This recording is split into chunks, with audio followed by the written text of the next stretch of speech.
키워드로 살펴보는 법률 용어 풀이, 법용이로 시작해 보겠습니다. 오늘 함께 알아볼 용어는요, 바로 기판력과 기속력입니다.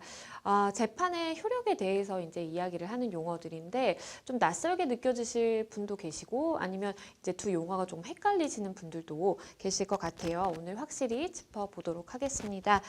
우선 기판력이라는 게 무슨 의미인지 좀 설명을 해주시죠. 네, 아까 방금 말씀드린 것처럼 좀 많이 생소한 단어죠. 기판력. 이게 이제 법률 용어인데요. 쉽게 얘기를 하면 법적인 정의에서는 소송이 한번 일어나서 끝나면 다음에 동일한 이유로 같이 소송을 할 수 없다는 뜻입니다. 그러니까 쉽게 얘기하면 A라는 사람이 B라는 사람한테 돈을 빌려줬는데 B가 갚지 않아서 A가 B를 상대로 소송을 하게 됩니다. 예를 들면 소송의 원인은 내가 빌려준 돈을 갚지 않았기 때문에 갚아라. 대여금, 변제 요청에 대한 소송입니다. 그러니까 소송을 하게 되면 A가 B한테 소송을 하고 그 소송의 내용은 돈을 나한테 달라, 변제해 달라라는 내용입니다. 그래서 1심 법원에 예를 들면 A 법원에 소송을 제기했어요. 그래서 A가 이겼습니다. 그리고 B가 이 부분에 대해서 그대로 인정을 하든지 아니면 항소를 해서 항소심 2심 법원에 가서 또 다퉜어요. 근데 또 졌어요.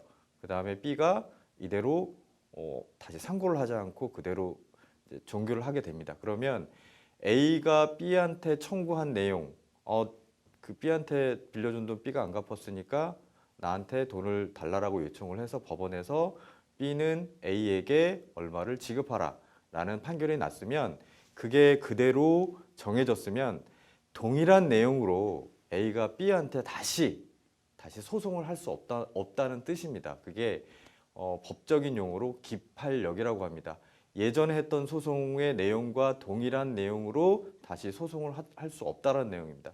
만약에 동일한 내용으로 다시 할 수 있게 되면 소송이 계속 똑같은 내용으로 반복될 수 있겠죠. 그래서 법적 안정성이라든지 구체적인 타당성에 문제가 생길 수 있기 때문에 하나의 소송에서 소송을 하려면 최선을 다해서 증거 다시 수집해서 모든 걸 다 주장해서 해라. 이런 뜻도 됩니다.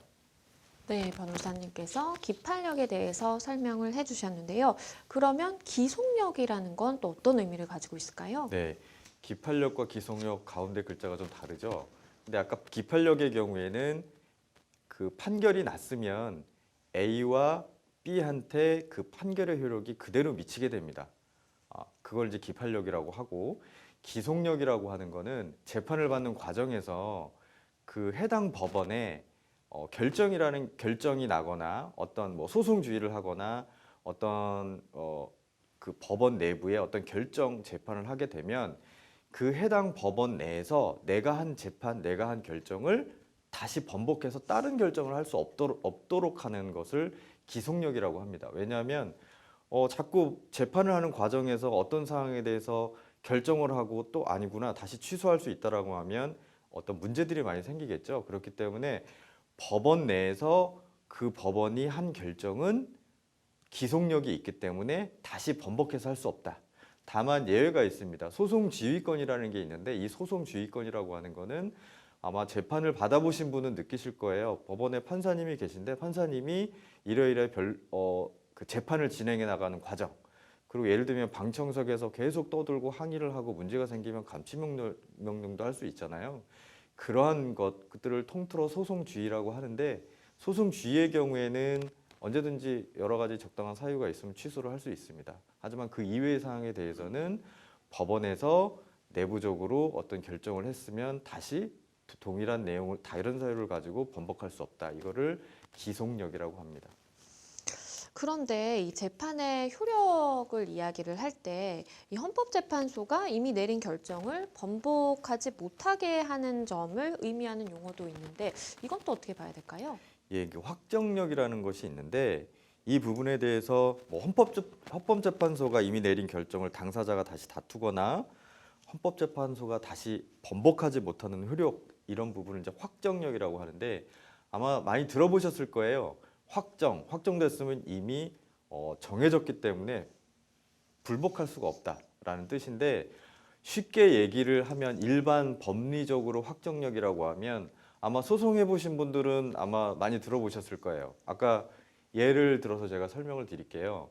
A가 B한테 돈을 빌려줬는데 B가 갚지를 못했다. 그래서 어쩔 수 없이 또 임의적으로 갚지도 않아서 법원에 B가 나한테 돈을 빌려갔는데 갚지 않았으니까 이자 포함해서 나한테 지급하도록 해주세요. 라고 A 법원에 소송을 제기하게 됩니다. 그래서 A 법원에서 소송을 해가지고 선고가 났어요. 그 선고가 만약에 B는 A한테 얼마를 지급하라 라는 판결이 나면 A가 이긴 거잖아요.